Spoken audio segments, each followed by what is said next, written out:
Night படுக்க போகிறதுக்கு முன்னாடி இந்த க்ரீமை உங்கள் ஃபேஸில் அப்ளை பண்ணுங்கள். காலையில் எழுந்து உங்கள் ஃபேஸை பாருங்கள், எப்படி தக தகன்னு ஜொலிக்குதுன்னு மட்டும் நீங்கள் பாருங்கள். உங்கள் ஃபேஸில் இருக்க சுருக்கங்களை எல்லாத்தையுமே எடுத்து ஃபேஸில் இருக்க மங்கு, டேன், பிக்மெண்டேஷன், கருவளையம் எல்லாத்தையுமே நீக்கி உங்கள் ஃபேஸ் வந்து நல்லா ஷைனிங்காக, க்ளோவாக, ஹோல் பாடி நல்லா பிரைட்டாக, ஒயிட்டாக மாற்றி தரக்கூடிய ஒரு எக்ஸலண்ட்டான க்ரீம் தான் இன்றைக்கி நம்ம ப்ரிப்பேர் பண்ணியிருக்கோம். இதை நீங்கள் ஒன்ஸ் யூஸ் பண்ணிங்கன்னா விடவே மாட்டீங்க. அந்தளவுக்கு ஒரு சூப்பரான க்ரீம்ங்க. அப்ளை பண்ண அடுத்த செகண்டே உங்கள் ஸ்கின் பார்த்தீங்கன்னா நல்லா ஒரு பேபி ஸ்கின் மாதிரி மாறிடுங்க. அவ்வளோ ஒரு சூப்பரான க்ரீம் தான் இது. பேக் வந்து ரெடி பண்ண போகிறோம். அது மட்டும் இல்லை, இதை வந்து நீங்கள் பேக்காகவும் யூஸ் பண்ணிக்கலாம், க்ரீமாகவும் யூஸ் பண்ணிக்கலாம். இப்போ நம்ம க்ரீமாகவும் யூஸ் பண்ண போகிறோம், பேக்காகவும் ரெடி பண்ண போகிறோம். அதுக்கு நம்ம என்ன எடுத்துருக்கோம் அப்படின்னா, கிரேப்ஸ் தாங்க, காஞ்ச திராட்சைன்னு சொல்லுவாங்கள்ல, அந்த திராட்சை தான் எடுத்திருக்கோம். உலர் திராட்சைன்னு சொல்லுவாங்கள்ல, முந்திரி திராட்சை, அந்த திராட்சை தான் நம்ம எடுத்திருக்கோம். பாருங்கள், இந்த அளவுக்கு நமக்கு தேவையில்லை. ஓரளவுக்கு நம்ம ஒரு 10-15 கிரேப்ஸ் எடுத்துக்கிட்டாலே நமக்கு போதுமானதாக இருக்கும். இது வந்து நம்ம ஃபேஸை வந்து நல்லா மாய்ஸ்சராக வச்சுக்கும், ட்ரையாக விடாமல் பார்த்துக்கும். அது மட்டும் இல்லை, ஸ்கின்னில் இருக்க டெட் செல்ஸ் எல்லாமே ரிமூவ் ஆகி ஃபேஸை வந்து நல்லா க்ளோவாக மாற்றி கொடுக்குங்க, ஷைனிங் கொடுக்கும் ஃபேஸுக்கு. அதுக்காக தான் நம்ம இந்த திராட்சையை எடுத்திருக்கோம். நமக்கு எல்லா இடங்களையும் ஈஸியாக கிடைக்கக்கூடிய பொருள் தான். இதை வந்து இன்டேக்காக எடுத்தால் ரொம்ப நல்லது. இதேமாதிரி வெளியில் நம்ம முகத்துக்கு அப்ளை பண்ணாலும் ரொம்ப ரொம்ப சூப்பராக எஃபெக்டிவாக இருக்கும். இப்போ இந்த கிரேப்ஸை நான் கிட்டத்தட்ட ஒரு 2 மணி நேரம் நான் இந்த கிரேப்ஸை ஊற வச்சுருக்கேன். இங்கே பாருங்கள், 10லேருந்து 15 கிரேப்ஸ் எடுத்திருக்கேன். கிரேப்ஸ் வந்து இந்த அளவுக்கு நமக்கு ஊறி இருக்கணும். பாருங்கள், இப்போ நம்ம சூப்பரான ஒரு க்ரீம் தான் ப்ரிப்பேர் பண்ண போகிறோம். ஃபஸ்ட்டு இந்த தண்ணியை நம்ம வேஸ்ட் பண்ண வேணாம். இந்த தண்ணியோடு நம்ம இதை வந்து அரைச்செடுக்க போகிறோம். எப்படி இருக்குன்ட்டு நல்லாவே ஊறி இருக்குது. இந்த ஒவ்வொரு பழமும் நல்லா பெருசு பெருசாக இருக்குது பாருங்கள். இந்த மாதிரி இருக்கணும் நமக்கு. அப்போ தான் நமக்கு நல்ல ஒரு க்ரீமாக கிடைக்கும். அடுத்து நம்ம ஒரு மிக்ஸி ஜார் எடுத்துக்கலாம். இப்போ நம்ம ஊற வச்சுருக்க இந்த திராட்சையை நம்ம உள்ளே ஆட் பண்ணிக்கலாம். எல்லாத்தையும் போட்டாச்சு. இப்போ நம்ம அரைச்சி எடுத்துக்கலாம். நம்ம அதில் வந்து ஊற வச்சுருந்த தண்ணியை தான் ஆட் பண்ணியிருக்கோம், வேறு எந்த தண்ணியும் இல்லை. இப்போ நான் அரைச்சிட்டு வந்துடுறேன். இப்போ நம்ம அரைச்சி எடுத்தாச்சு. பாருங்கள் எப்படி அரைப்பட்டு வந்திருக்குன்னு. இப்படி தான் இருக்கும். இப்போ இது கூட நம்ம ஆட் பண்ண போகிறது என்ன அப்படின்னா, கருப்பு எள்ளு தான் எடுத்திருக்கேன். இந்த கருப்பு எள்ளை வந்து 1 ஸ்பூன் அளவுக்கு இதில் ஆட் பண்ணிக்கலாம். இப்போ இது ரெண்டையும் நம்ம நல்லா அரைச்சி எடுக்கலாம். இது கூட வந்து கொஞ்சம் நான் மில்க் ஆட் பண்ணிக்கிறேன். காய்ச்சின பாலாக இருந்தாலும் பரவாயில்ல, காய்ச்சாத பாலாக இருந்தாலும் பரவாயில்ல, நீங்கள் மில்க் ஆட் பண்ணி இதை நல்லா நம்ம ஃபைனாக அரைச்சி எடுத்துக்க போகிறோம். இப்போ நம்ம நல்லா ஃபைனாக அரைச்சி எடுத்தாச்சு. பாருங்கள் எப்படி இருக்குன்ட்டு. இதை நம்ம ஃபில்ட்ரு பண்ணிக்கலாம். இப்படி யூஸ் பண்ண முடியாது. எப்படி நான் யூஸ் பண்ணுறேன் அப்படின்றது ரொம்ப ரொம்ப முக்கியம். அதேமாதிரி யூஸ் பண்ணுங்கள். செம்மையாக நம்ம ஃபேஸை வந்து நல்லா ப்ரைட்டாக மாற்றி கொடுக்கும். இப்போ இதை நம்ம ஃபில்ட்ரு பண்ணி எடுத்துக்கலாம்.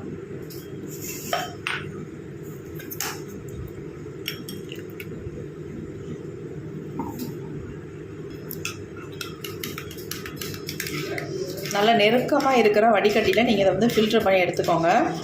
ஏன்னா அப்போ தான் நமக்கு வந்து கொஞ்சம் கூட பிசுறுகள் இல்லாமல் நமக்கு வரும். அப்போ தான் நம்ம வந்து இதில் க்ரீம் வந்து ப்ரிப்பேர் பண்ண முடியும். நல்லா ஸ்மூத்தாக சாஃப்டாக இருந்தால் தான் க்ரீம் நல்லாயிருக்கும்.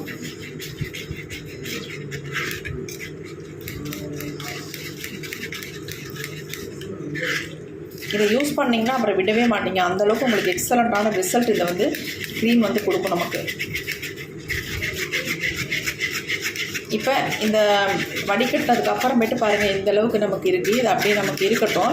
இப்போ இதை வச்சு நம்ம ஒரு பேக் ஒன்று ப்ரிப்பேர் பண்ணிடலாம். பாருங்கள் இப்படி இருக்குது பாருங்கள். இது அப்படியே நமக்கு இருக்கட்டும். இது அப்படியே இருக்கட்டும். இதை நம்ம வச்சுக்கலாம்.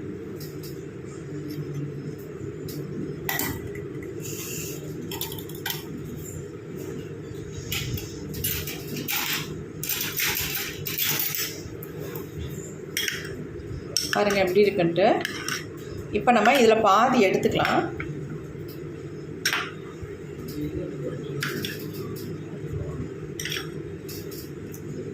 ஒரு 2-3 ஸ்பூன் அளவுக்கு நம்ம இதை எடுத்துக்கலாம். இது அப்படியே இருக்கட்டும். இப்போ இது கூட நம்ம ஆட் பண்ண போகிறது என்ன அப்படின்னா, நம்ம நெய் தான் ஆட் பண்ண போகிறோம். பாருங்கள், இதில் வந்து கொஞ்சமாக நம்ம நெய் இதில் ஆட் பண்ணிக்கலாம். உங்கள்கிட்ட நெய் இல்லை அவசரத்துக்கு அப்படின்னா கண்டிப்பாக நீங்கள் வந்து கோகோனட் ஆயில் வந்து யூஸ் பண்ணிக்கலாம். அதனால் ஒன்றும் தவறு கிடையாது. நெய் இருக்கிறவங்க நெய் வந்து யூஸ் பண்ணிக்கோங்க. நல்லா கட்டிகள் இல்லாமல் மிக்ஸ் பண்ணி விட்டுக்கோங்க. முடிஞ்சளவு இதை உருக்கி சேர்த்துக்கிறதுக்கு பாருங்கள்.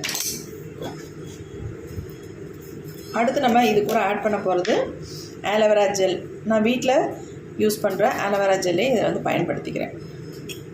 அதாவது உங்களுக்கு கிடச்சிதுன்னா கடையில் வாங்கின ஆலோவேரா ஜெல் யூஸ் பண்ணிக்கோங்க. அப்படி இல்லைன்னா நீங்கள் வீட்டில் வந்து ஆலோவேரா வச்சுருப்பீங்கல்ல, கற்றாழை, அதை கூட தாராளமாக யூஸ் பண்ணிக்கலாம். நல்லா மிக்ஸ் பண்ணிக்கோங்க.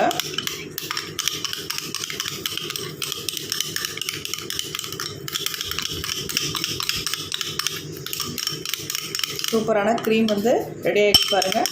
நல்லா மிக்ஸ் பண்ண உங்களுக்கு நல்லா திக்காக மாறிடும். நல்லா க்ரீம் ஆகிடும். நல்லா மிக்ஸ் பண்ணணும். நல்லா சூப்பரான ஒரு க்ரீம் ரெடி ஆகிடுச்சு பாருங்கள். இந்த க்ரீமை மட்டும் நீங்கள் கொஞ்சோண்டு அப்ளை பண்ணி பாருங்கள். இப்போ நமக்கு வந்து ஒரு க்ரீம் வந்து ரெடி ஆகிடுச்சு. அப்படியே இருக்கட்டும். அடுத்து நம்ம ஆல்ரெடி எடுத்து வச்சுருந்தோம் இல்லையா, பாதி தானே எடுத்தோம், பாதி அப்படியே வச்சுருக்கோம்.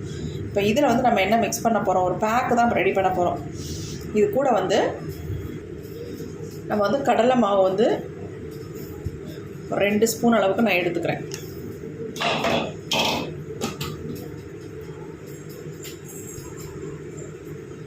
அடுத்து இது கூட வந்து நம்ம ஹனி சேர்த்துக்கலாம்.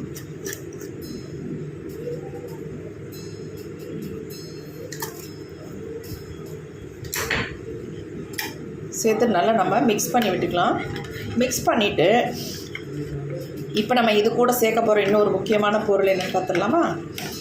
ஆல்ரெடி நம்ம எடுத்து வச்சுருந்தோம்ல, ஃபில்ட்ரு பண்ணிவிட்டு பாக்கியாக அதை அப்படியே உள்ளே போட்டுக்கலாம்.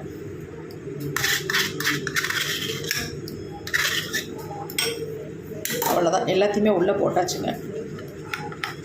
சூப்பரான ஒரு பேக் வந்து ரெடி ஆயிடுச்சு.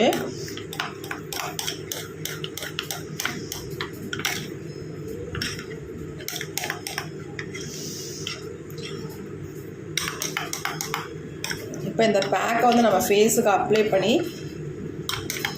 உங்களுக்கு அப்ளை பண்ண மாதிரி இருக்கும். நல்லா ஸ்க்ரப் பண்ண மாதிரி இருக்கும் ஃபேஸுக்குங்க. பாருங்கள் எப்படி இருக்குன்ட்டு.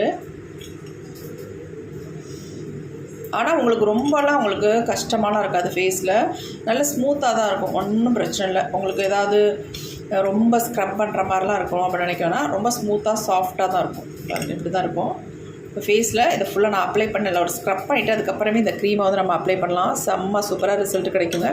இங்கே பாருங்கள் எப்படி இருக்குன்ட்டு. க்ரீம் பாருங்கள் அவ்வளோ அருமையாக இருக்குது.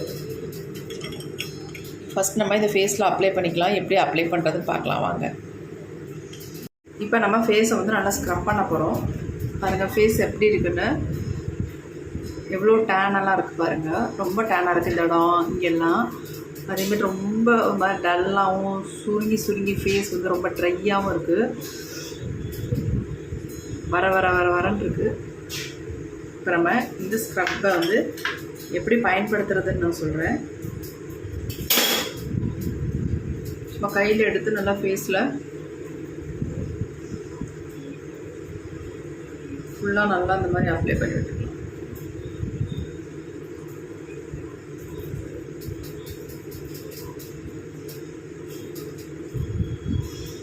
நம்ம ஸ்க்ரப் பண்ண போகிறோம்.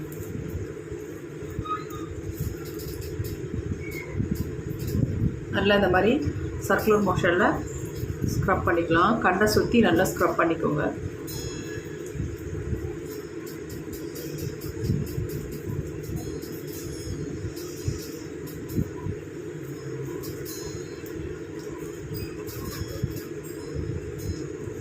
ரொம்ப ஈஸி ப்ரிப்பேர் பண்ணுறது. கண்டிப்பாக ட்ரை பண்ணி பாருங்கள்.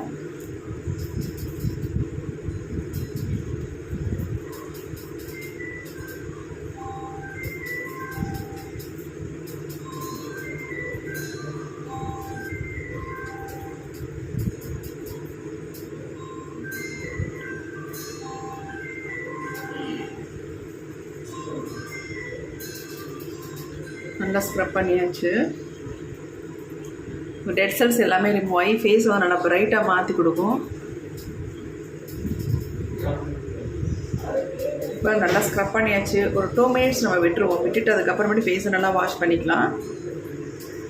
இப்போ 2 மினிட்ஸ் விட்டாச்சு. ஃபேஸை நல்லா நான் வாஷ் பண்ணிட்டு வந்துடுறேன். இப்போ ஃபேஸை வந்து நல்லா வாஷ் பண்ணிட்டு வந்துட்டேன். ஸ்க்ரப் பண்ணிவிட்டு நம்ம ஃபேஸை நல்லா வாஷ் பண்ணியாச்சு. இனிமேல் தான் நம்ம க்ரீம் அப்ளை பண்ண போகிறோம். அதுக்கு முன்னாடி தொடச்சிக்கலாம்.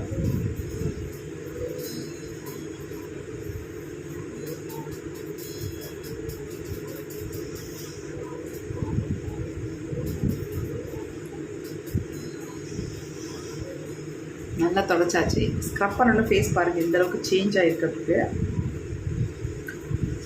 இப்போ நம்ம க்ரீம் அப்ளை பண்ணிக்கலாம். இந்த க்ரீம் வந்து நீங்கள் அதிகமாகலாம் ஃபேஸில் அப்ளை பண்ணணும் இல்லை. பாருங்கள் கொஞ்சோண்டு இப்படி எடுத்து வச்சுட்டு ஒரு ஜென்ட்டாக ஒரு மசாஜ் ஒன்று கொடுத்தா போதும்.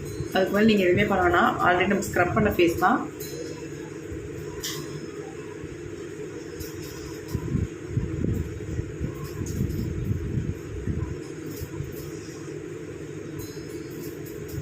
இந்த க்ரீம் அப்ளை பண்ணோன்னா ஃபேஸ் எவ்வளோ சேஞ்ச் ஆகிருக்கு பாருங்கள். நல்லா உங்களுக்கு வித்தியாசம் தெரியும்.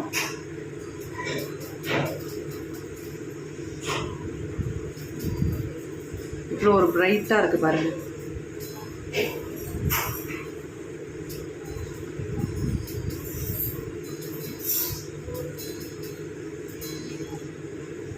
சூப்பராக இருக்குது. நம்ம ஒரு 5 மினிட்ஸ் மட்டும் விட்டு ஃபேஸை வந்து வாஷ் பண்ணிக்கலாம். கண்டிப்பாக நம்பவே மாட்டீங்க, நான் ஃபேஸ் துடைக்கலைங்க, அப்படியே தான் இருக்குது ஃபேஸ் பாருங்கள். நீங்கள் நைட்டில் அப்ளை பண்ணிவிட்டு அப்படியே கூட விட்டுருங்க. ஃபேஸ் அம்மா சூப்பராக இருக்குது பாருங்கள். அவ்வளோ சாஃப்டாக ஸ்மூத்தாக இருக்குது. நான் உங்கள்கிட்ட வாஷ் பண்ணி இப்போ காட்டிடுறேன். ஃபேஸை நல்லா வாஷ் பண்ணிட்டேன் பாருங்கள். ஃபேஸ் எப்படி இருக்குன்ட்டு தண்ணி விட்டே கழுவி காட்டிடுறேன்.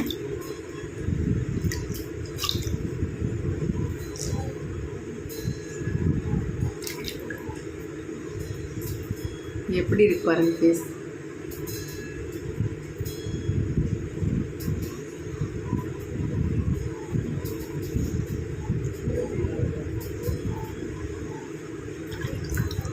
சூப்பராக இருக்குது. நல்லா ஸ்மூத்தாக சாஃப்டாக வழுவழுன்னு அப்படியே எப்படி சொல்கிறது, அவ்வளோ ஒரு ஸ்மூத்தான ஃபேஸாக இருக்குது. நல்லா ஒரு ஷைனிங் தெரியுது, க்ளோ தெரியுது, நல்லா ப்ரைட்டாக இருக்குது பார்க்குறதுக்கு. டேனெல்லாம் நல்லாவே ரிமூவ் பண்ணியிருக்கீங்க. பார்த்தா என்னுடைய ஃபேஸுக்கும் இப்போ பார்க்குற என்னுடைய ஃபேஸுக்கும் எவ்வளோ வித்தியாசம் இருக்குது பாருங்கள். அவ்வளோ சூப்பராக இருக்குது. கண்டிப்பாக ட்ரை பண்ணி பாருங்கள். உங்களுக்கு ரொம்ப ரொம்ப யூஸ்ஃபுல்லாக இருக்கும். ட்ரை பண்ண பார்த்துட்டு எப்படி உங்களுக்கு ரிசல்ட் வந்திருக்குன்னு எனக்கு கமெண்ட் பண்ணுங்க மக்களே. ரொம்ப ரொம்ப சூப்பரான ஒரு பேக்கும் நம்ம க்ரீமும் ப்ரிப்பேர் பண்ணியிருக்கோம். எக்ஸலண்ட்டாக ரிசல்ட் கொடுக்கும். கண்டிப்பாக ட்ரை பண்ணி பாருங்கள். மறந்துடாமல் உங்களுக்கு பிடிச்சிருந்தா மட்டும் ஒரு லைக் பண்ணி போட்டுக்கோங்க. கண்டிப்பாக மறந்துடாதீங்க மக்களே. Okay friends, thank you. சி பாய். நெக்ஸ்ட் ஒரு புதிய வீடியோவில் பார்க்கலாம்.